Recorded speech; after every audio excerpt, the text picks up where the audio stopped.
Hi, I'm Tim, and welcome to the Mr. Maple Show. Hey, I'm Matt, and today we're going to be discussing one of the questions I think will help people a lot. It's, why is my Japanese maple dying? Please take a minute, like this video, subscribe to our YouTube channel, sign up for our weekly emails. If you have any comments, put those in the comments section, and make sure you share this with your gardening friends. We'd really appreciate it. So first off, why is my Japanese maple dying? Now, a lot of times when people will ask us this, we'll get an email about something. It might even be from us. We get a lot of general maple care questions, and somebody will say, hey, my Japanese maple's dead or it's dying. Can you help me identify what's wrong with this? Why is my Japanese maple dying? And oftentimes the first answer I'll start off with is it isn't. Like, Japanese maples are a deciduous plant, meaning they're going to drop their leaves, you know, in the fall. Believe it or not, we do have some people that don't catch on to that, and they're like, hey, my tree's dead. You shipped me a dead tree, and it's out of leaf. You remember the guy who called, and we had this guy call Matt, and about the fall color? Yeah. There was a gentleman who'd bought a tree. Well, it was in Columbia, South Carolina, and he called me in the fall, and he was in tears. And I thought it was another nursery prank calling me. I'm like, who is this? And the guy's like, you know, I bought this Hogyoku from you, and it's neon orange. And the guy was literally in tears. And I was like, well, it's gonna do that right before it drops leaf every year. And that really set him to tears. And you know, I talked through it with him, and he said, well, you know, I think I could start to look forward to this every year. It's actually kind of pretty, this fall color on this Hogyoku. It's neon orange. I thought it was gonna be green all year, every year, all year long. But maybe this is something I could learn to enjoy. This is an amazing fall color. So if it's turning to fall color, it's not dying. If it's dropping its leaves, it's not necessarily dying. Yeah, so there actually are some stressors that will cause Japanese maples to drop leaf early.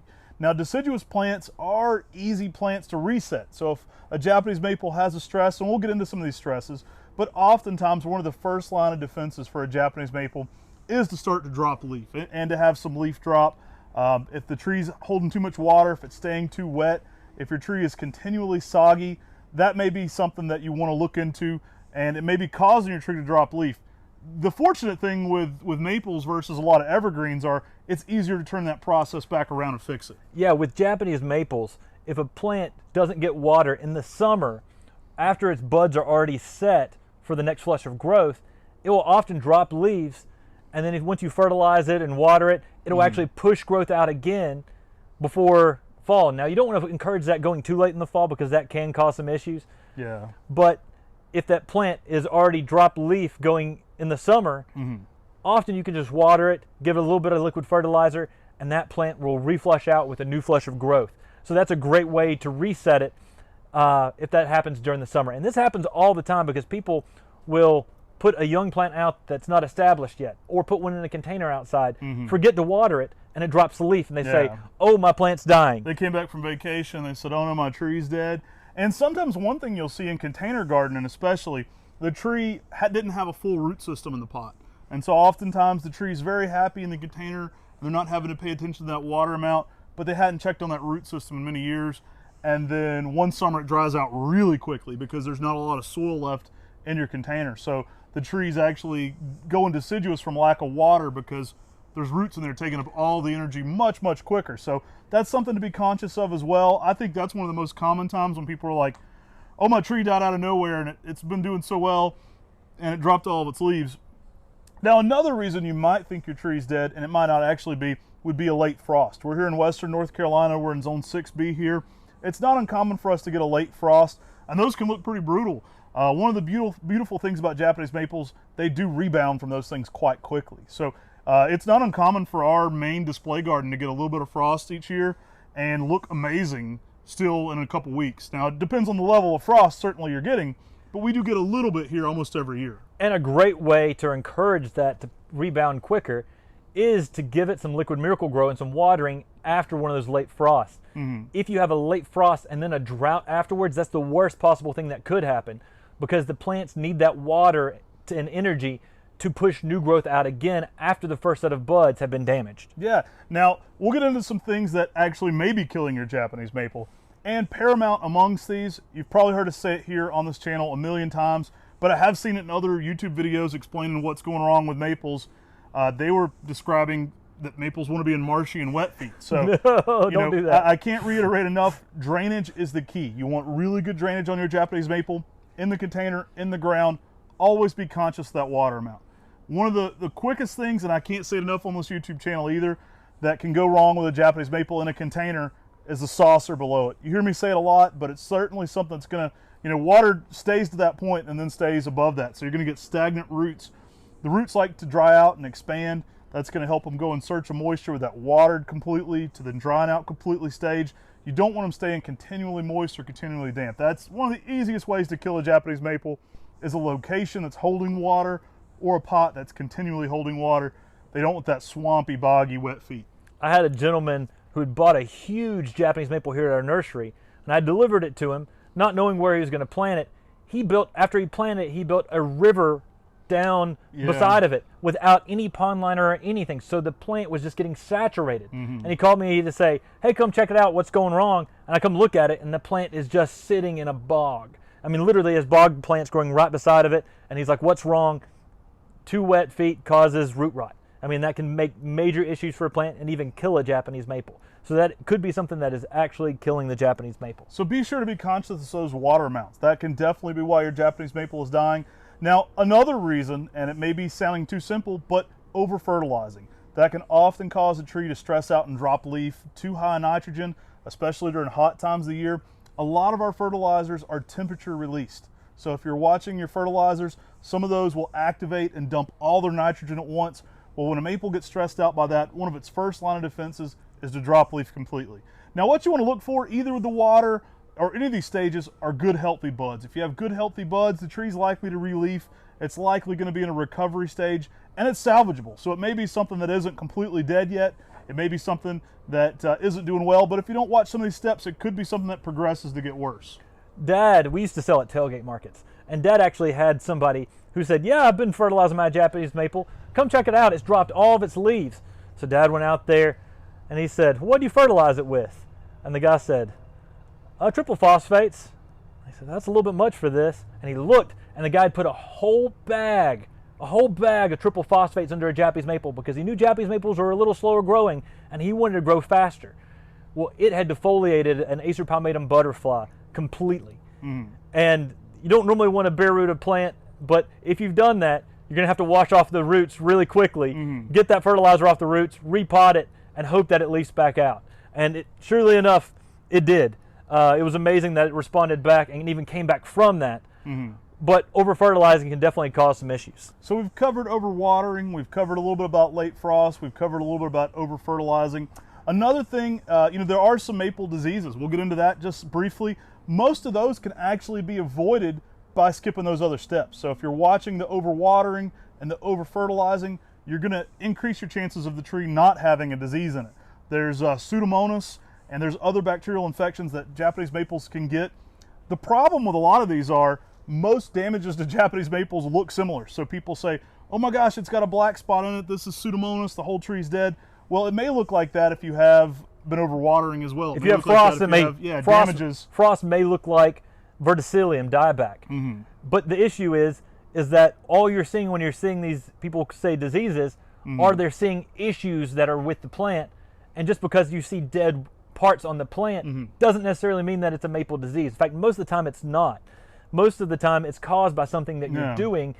And if you can keep them from being so active going into the winter, you might not have that dieback on it.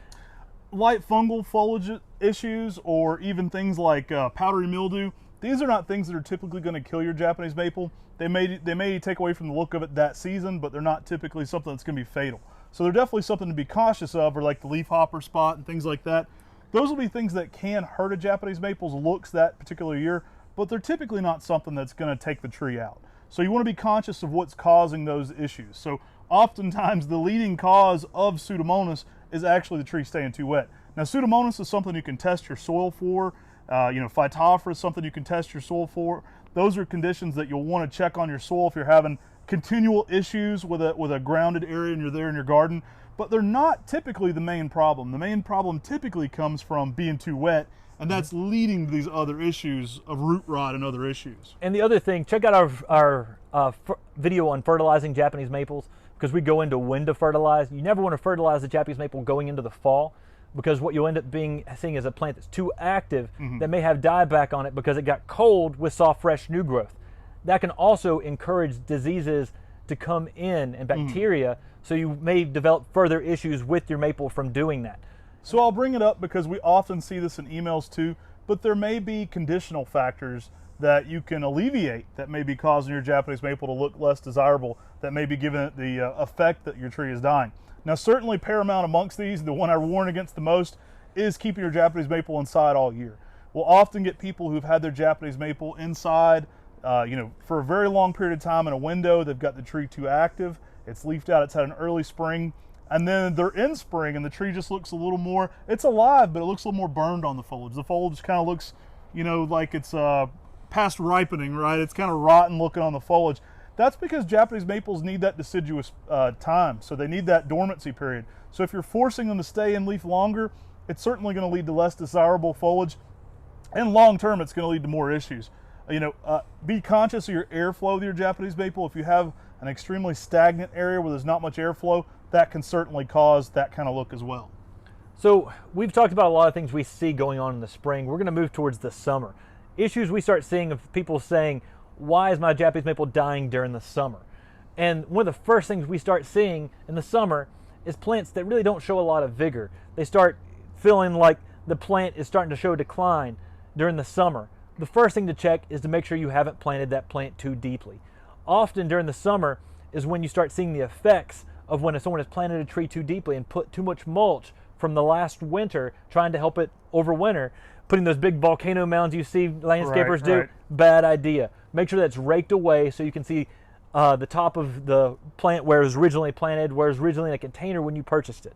I'm not sure what horticulture schools are still teaching that one, but Japanese maples do not want the volcano of death. So if you pile up the dirt and the mulch, you definitely don't want to bury the graft. You want to keep that graft exposed and have a good layer of air above that. Those roots actually like that air. So you don't want to cover your base of your Japanese maple too heavily. Leave that exposed. It's going to do better long term. Now, definitely in the summer months, that's when we start to see a lot of weed killer burn. So it's easy to get drift when applying weed killer. You may have a landscaper or someone in your yard, maybe your husband or wife. We'll probably get somebody in trouble with this video. But what you'll end up seeing is a little bit of drift. Oftentimes I'll have somebody say, I don't know what was wrong with my Japanese maple. Everything was looking great. The foliage was awesome. We had a beautiful spring, and it's June, July, and now all of a sudden it just looks terrible. All the leaves have dropped. You have to be careful of that drift. When you're spraying weed killers out, oftentimes people will send me a photo and all the grass around the plant is black and brown. And it's kind of easy to figure out what's happened there. Someone sprayed it, but they've gotten too much on the Japanese maple. And so be very cautious of that. Be very cautious of not doing it on a windy day when the drift is hitting the foliage, because these are things that certainly can kill a Japanese maple. Yeah, we see this constantly. We always ask for a photo because a photo's worth 1,000 words, and then you'll see everything in the photo has weed killer damage, but of course the thing they care about most is the Japanese maple, and it's not doing well. Well, the reason it's not doing well is because you've got weed killer on it when you're spraying out on everything else. And often they'll say, I didn't put weed killer out, and then they'll say, oh, my husband did, oh, my wife did, or the neighbor was putting it out and it must have drifted. And so it's something to always keep in mind. There are actually directions on the packages to not put it out when it's windy.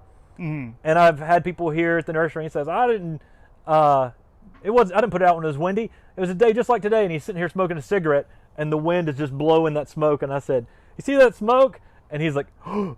And then they realize it was weed killer drift. It seems a little overkill, but these are definitely things we can almost put on our calendars, right? I mean, you can almost schedule the seasons and know the issue by the time frame we've progressed to. So early spring, it could possibly be, the things we talked about, but in summer, you're definitely seeing more weed killer burn, that planted too deep burn. Animal damage can be a thing. It typically doesn't kill a Japanese maple unless you get a deer and rut and it scrapes it down past the cambium layer. But typically that's not going to be the major deciding factor, especially on an established tree. You have to watch out. Rutgers actually rates Japanese maples a B+ on the deer scale, which to be an A, you have to be poisonous or spiky, so it's pretty good. And you'll see places that sell Japanese maples as completely deer resistant, but I think if they were hungry enough, they would eat the pot. So I don't find that to be an honest answer. I don't think there's any plants that are deer resistant if they're hungry enough. So you want to be cautious of that. You want to watch out for, sometimes if you're seeing a decline, it's because there's been so much transpiration because something stripped the bark off. So maybe an animal's gotten down low and peeled away at that bark. Not always the case. Again, they're normally not our favorite things as gardeners. We normally have a whole buffet of tastier items in our gardens than Japanese maples, but it is something to be cautious of if you're looking for why your tree's declining. So if you have a plant in a container and then you see all of a sudden leaves start falling off on the ground, often that's because an animal has been eating on it. We get this email all the time. What happened? It had leaves yesterday. Yeah. And then you look in the photo and then there's leaves on the ground that have been munched on. First, check for caterpillars. Caterpillars are really small, hide underneath some of the leaves. They often can be munching on a Japanese maple and you don't notice it. If it's deer or something like that, they're going to be coming up and you're going to see structural changes. Yeah, they're going to be coming in from above a lot of times. Rabbits often come in a lot lower, so that'll help you identify sort of what animal is actually coming in and biting on the plant. It's not very common. Japanese maples really don't have that many issues with things, but it's something to always keep an eye on. There's not a lot of insect issues. The things to be conscious of there are what's creating those situations as well. Leaf hoppers can certainly, and spider mites can create an issue where your foliage doesn't look that good, but it's typically a lot like the powdery mildew, and it's something that's going to affect the tree's looks that year, especially on an established plant. It's going to affect the tree's looks that year, but it might not be something that kills the tree long term, so that's something to be conscious of as well, and changing those conditions so that you can alleviate some of that as well. So if your tree's already had some damage, we want to get that back into a growing mode. So the first thing to do is to remove the stress first. Figure out what the stress is, remove the stress. The second thing is to give it a light liquid fertilizer. And that will really help it get some growth back to it after it's been damaged or stressed. A lot of times that second step after the tree's already been stressed, that's what leads to the decline of the tree and the death of the tree. People will do things midsummer like they'll say, I noticed my tree had dropped a leaf, I went on vacation, I came back, it didn't look good, so I put it in a bucket of water. Or, I bare rooted it and checked for everything. You only want to bare root trees out of leaf. You don't want to bare root a Japanese maple in leaf. There's too much transpiration, which can shock the tree and lead to an overformation of the tree, just not be able to keep up with that. It needs that foliage during the months where it's in leaf to feed it. It's giving it everything it needs right there. It's getting all the chlorophyll through that. And if you're taking that away from the tree by bare rooting it, it's going to drop foliage and it's going to shock the tree even more. It's going to take it much longer to recover. So be conscious of some of those things. If you have one of the first stressors occur, be careful that you're not creating more problems by overwatering or by over-fertilizing to try to make up the difference. You brought up a good point that I want to mention too, is make sure that if you're transplanting a Japanese maple, make sure to do that when the plant's out of leaf. If you're going to do that during the spring or summer, it's likely going to die on you, not a good chance of survival. And that's one of the reasons you might actually kill your Japanese maple by moving at the wrong time of the season. Yeah, if you're going to change a pot or something, you want to keep as much root ball intact. We typically only recommend, if you're going to lose that root ball or disturb a lot of the feeder roots, you only want to do that when they're dormant. Doing that in the peak heat is going to create more stress than it's worth. So it's ideal to move it when it's dormant. Even potting it up, you risk some of that root ball falling off and then causing some undue stress. So if you can wait to pot it up, that's ideal. With Japanese maples, though, they're very easy to grow. These are just some of the reasons people have contacted us from our years of experience of answering lots of questions, getting lots of emails, going out and seeing trees out in the landscape people have grown incorrectly.